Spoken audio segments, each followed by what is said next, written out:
Welcome to Woman. My name is Vanessa Williams Morgan, and if you're new here, welcome. Tonight on Woman to Woman, before we begin though, let us just, I'm trying something new.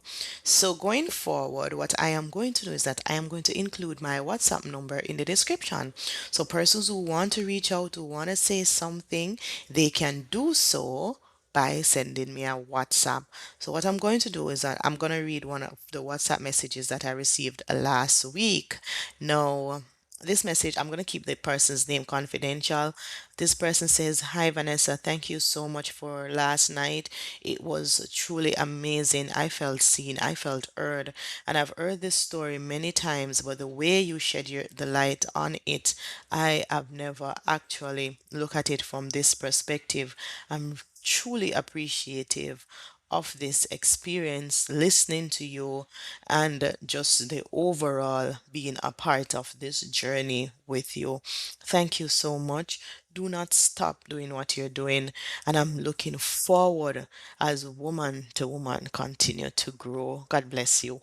Oh, thank you. Thank you, my sweet girl. Thank you so much. And remember, we're all girls, regardless of what age group. And when I look at my algorithm, I'm seeing where majority of my listeners are between the ages of 35 to 65. Oh, girl, that touched me so deeply. I am so, I'm so elated. We're all on this journey together. We're all in this together. I'm so grateful for all of you. Now, on tonight's episode, we will be discussing something, and my topic tonight is I am exactly who I think I am. So if this is your vibe, then join the tribe and subscribe. We're over here on Spotify, we're on Amazon Music, and we're now on YouTube. So I am exactly who I think I am. And when I say something like that, a statement like that, it might sound a little bit fleshy, a little bit prideful, and a little bit pretentious. Be honest. When I said I am exactly who I think I am, you might think of it as she's been a little bit pretentious. She's a little bit prideful, a little bit too fleshy for a Christian woman. But the truth of the matter is, just stay with me, just bear with me. Let me drive this point home. I want to share with you a period in my life, a time in my life.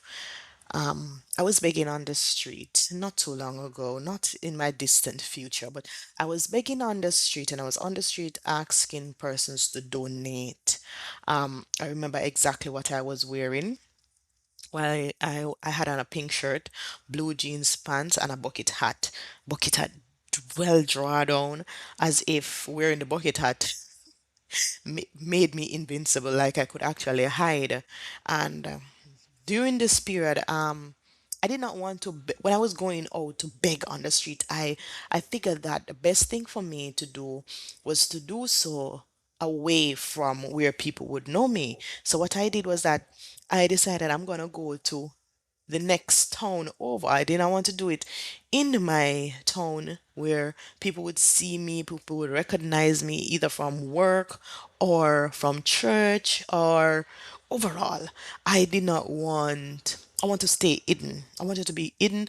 I thought of it as this shameful part of my life that I felt that I need to hide from that aspect of what I was going through in my life. So I would put on my bucket hat and I pull it down real low.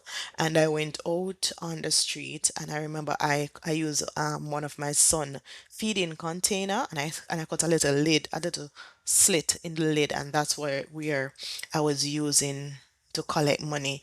But before I went, what I actually did was that I called one of my friends and I said to her, "Girl, I would really love if you could come with me. I want to go on the road and I want to, see if anybody would be able to help me, to assist me."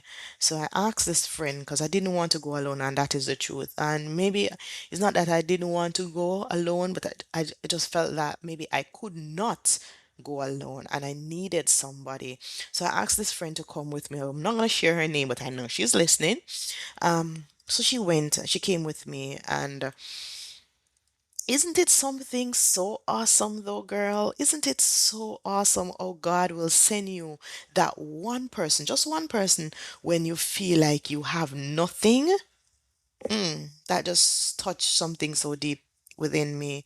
So this girl, she came with me, and we went out and we started our journey. We went to this place and we started to ask person. We stood out there for hours on top of hours, just asking persons, everyone, anyone, can you spare a change? And people stare at us. And you know how people are.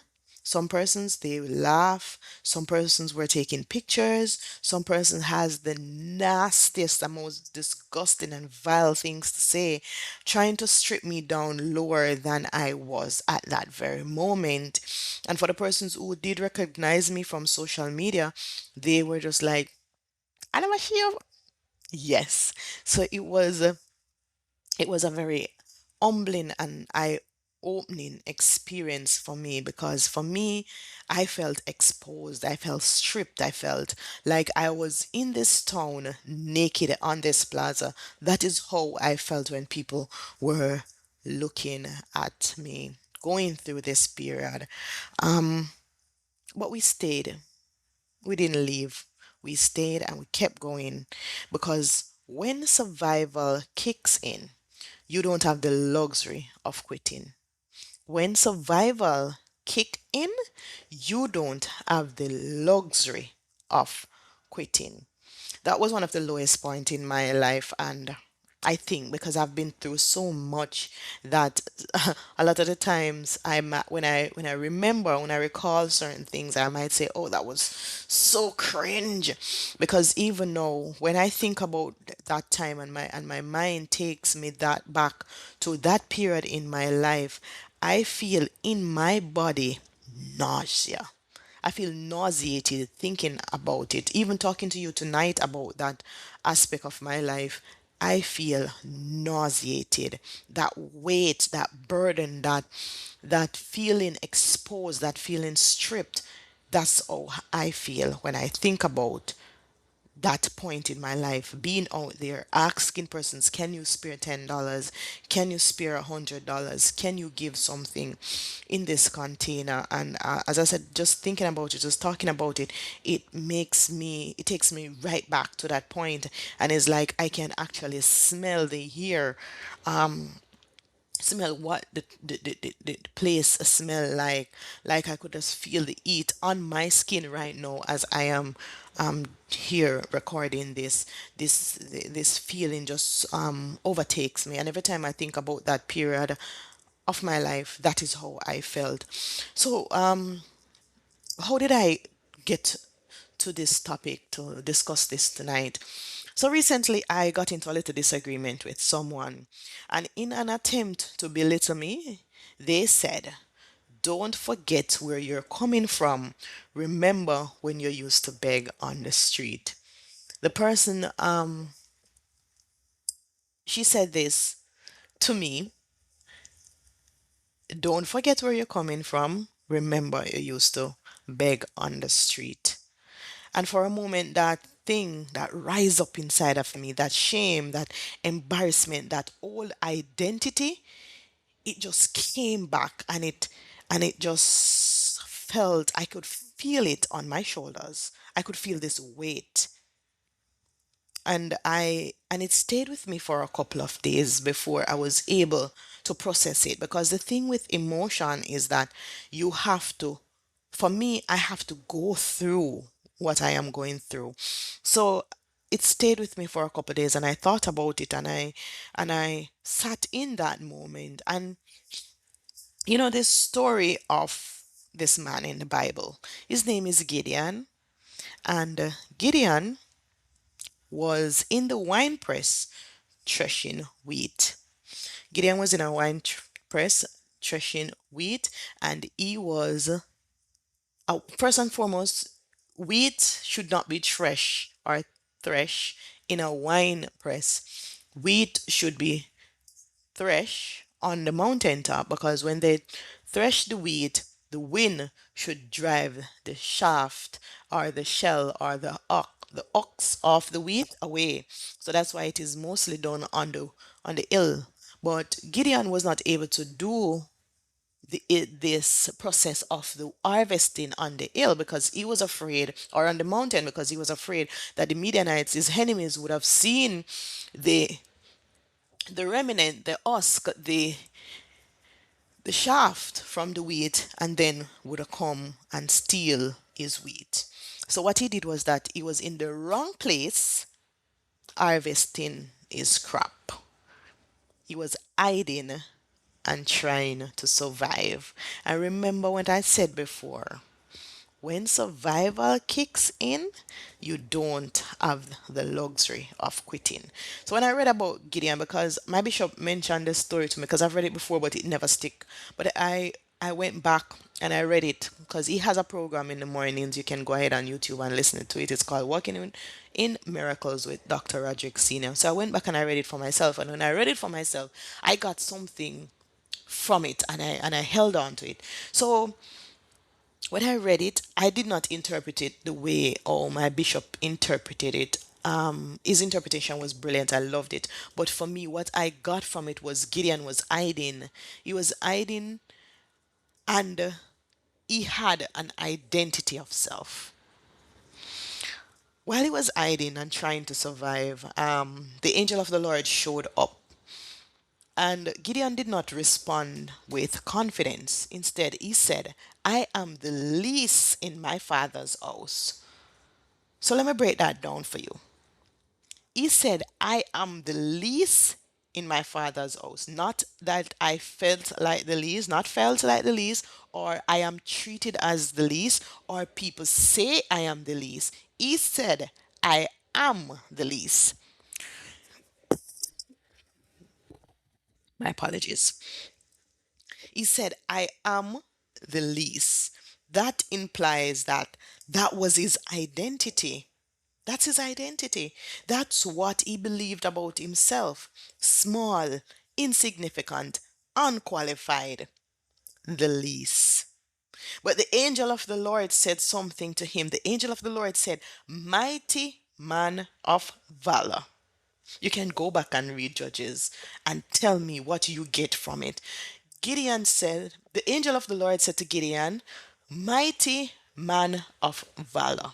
While he was considering himself as being the least, he saw himself as not important. He saw himself as unqualified, as insignificant, as a nobody, as something that should be ashamed of. How can you be looking at me when I am the least in my father's house? But the angel of the Lord reminded him that he is exactly who God think he is. And he called him mighty man of valor, which means he was thinking one thing, but God was saying something else. And that's when it hit me. I am exactly who I think I am.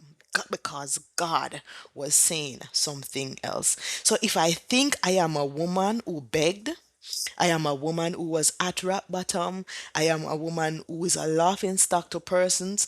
I am no one. I am nothing. I cannot be more than I am right now. Then that's exactly where I would stay.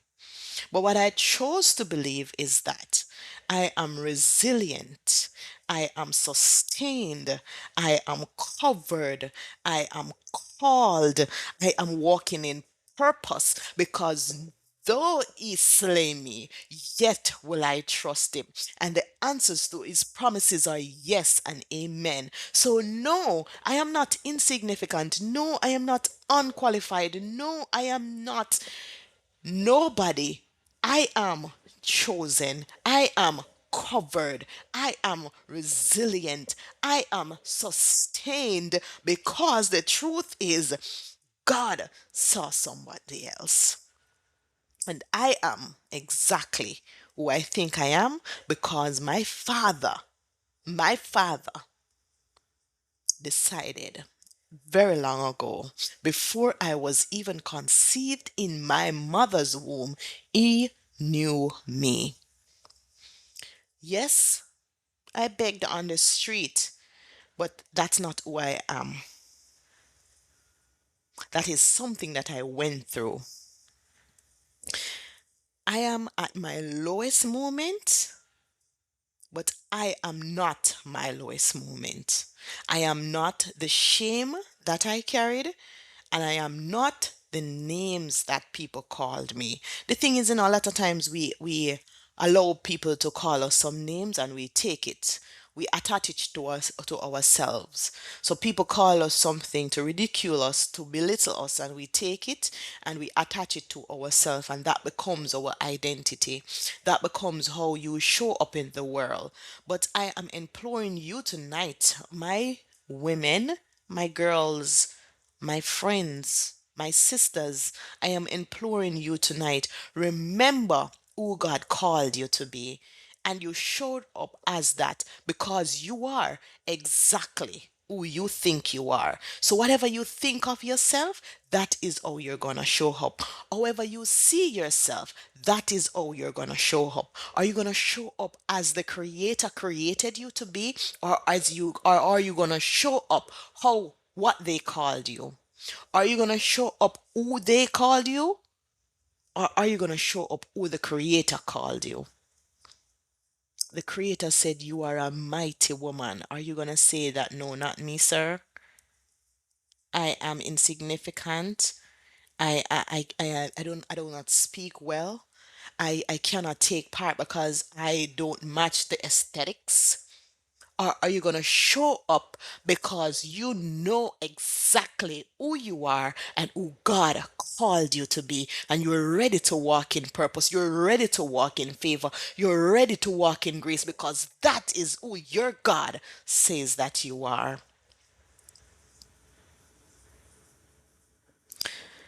The truth is, some of us are still answering to the version of ourselves that people called us.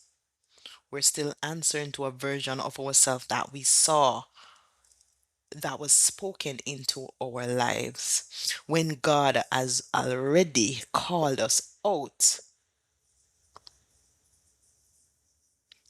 You're still saying, I am the least and I am not enough. I am behind, could not be me. I am not that type of woman.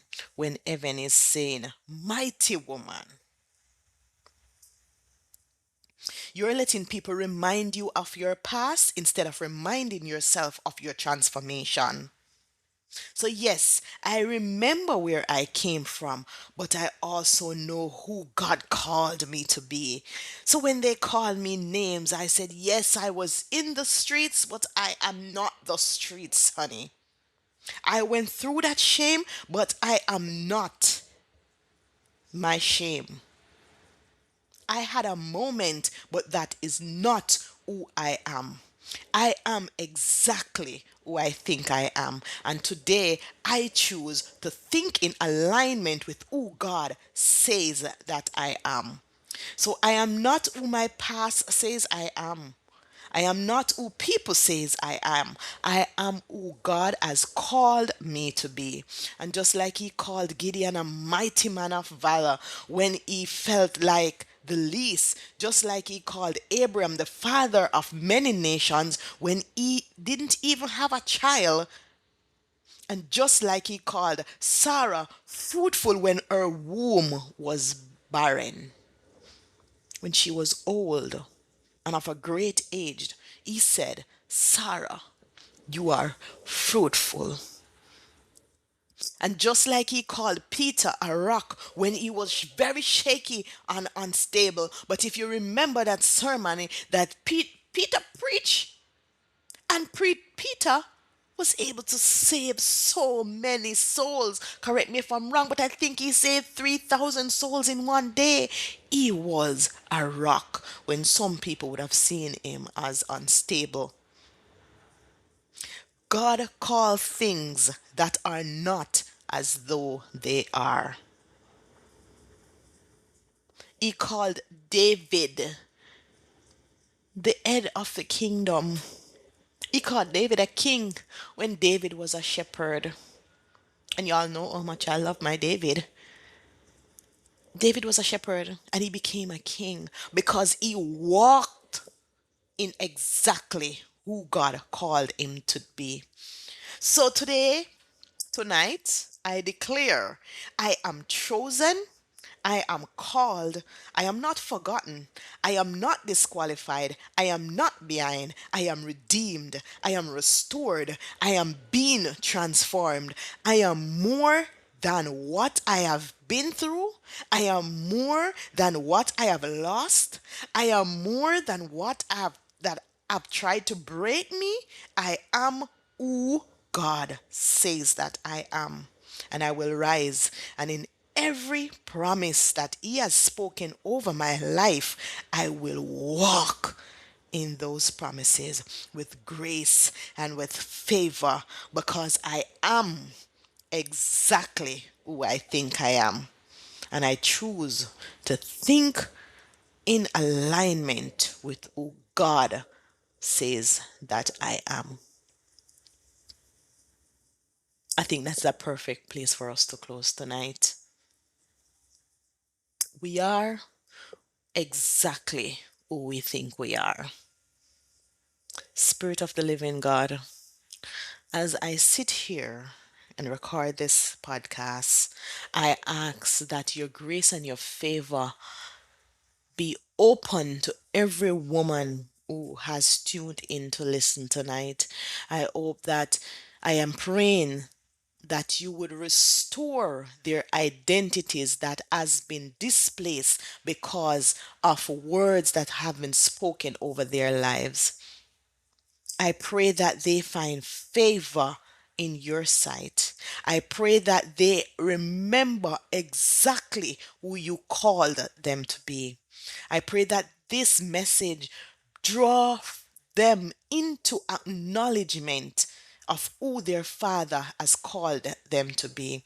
And I pray that every woman under the covering of my voice will find their identity in Christ and walk in dignity and operate as women of the kingdom because she will be reminded of your promises and walk upright in your grace and your favor. May the blessing of the Lord be with them, mighty God, and everyone under the covering of my voice be blessed exceedingly and abundantly above which they have even thought possible. In the name of Jesus, I pray. Amen. Thank you so much for listening tonight. I try to ensure that I keep the episodes under 30 minutes. I want to ensure that everybody gets something from it. And, you know, I just hope that it touches you and meet you exactly where you are when you listen to these words. For the persons who are asking why I am not doing videos at the moment, I don't have the proper tools at the moment. But going forward, we don't know what the Lord is doing, girl, and we just continue to give God the glory and give God the praise as He continue to work in our lives. So we don't know what the future holds and whatever and wherever this journey takes us, we leave it up to the King of King and we bless the Lord and we continue to do the Lord's work. Until next week, when we have another great episode, I just want to bless you all and thank you all for listening. God bless you. Take care and remember to send me a WhatsApp message if you are shy and you don't want to put your comments in the comment section. My number is listed down below.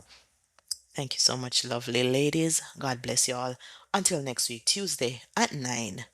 Walk good.